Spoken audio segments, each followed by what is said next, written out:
नमस्कार, जी न्यूज चॅनलच्या ठळक बातम्यांमध्ये आपल्या सर्व दर्शकांचे स्वागत।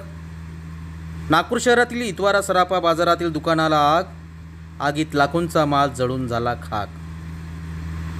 आज शनिवारला दुपारच्या सुमारास शहरातील VK ज्वेलर्सला आग लागल्याने दुकानातील दागिन्यांसह लाखोंचा मालाचे नुकसान झाल्याचे वृत्त नुकतेच आमच्या चॅनलला प्राप्त झाले आहे।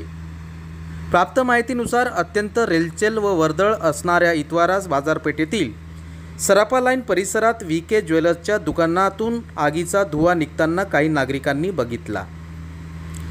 लगेच नागरिकांनी याची माहिती दुकानदार व अग्निशमन दलाला दिली। आगीचे तांडव वाढत होते आणि अग्निशमन दलाची चमू येईपर्यंत दुकानातील फर्निचर व सोने चांदीच्या दागिन्यांसह लाखो रुपयांचा माल जळून खाक झाला होता। आजूबाजूला दुकाने असल्याने व आगीचे तांडव वाढू नये यासाठी अग्निशमन दलाने पाण्याचा वर्षाव करीत 3 तासांच्या कसरतीनंतर आगीवर नियंत्रण मिळविले। या परिसरात ग्राहकांची बरीच रेलचेल सुरू असते, परंतु सकाळची वेळ असल्याने सुदैवाने या ठिकाणी मोठी जीवितहानी झाली नाही। अचानक लागलेल्या आगीमुळे परिसरात काही काळासाठी खळबळ उडाली होती। आगीचे कारण मात्र अद्याप गुलदस्त्यात आहे।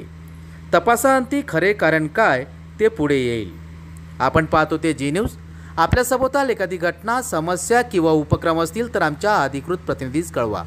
आम्ही ते आमच्या चॅनलवर प्रसारित करण्याचा प्रयत्न करू। आपणास जर आमच्या बातम्यांचा नियमित अपडेट घ्यायचा असेल तर आत्ताच आमच्या चॅनलला लाईक, सबस्क्राईब व शेअर करा।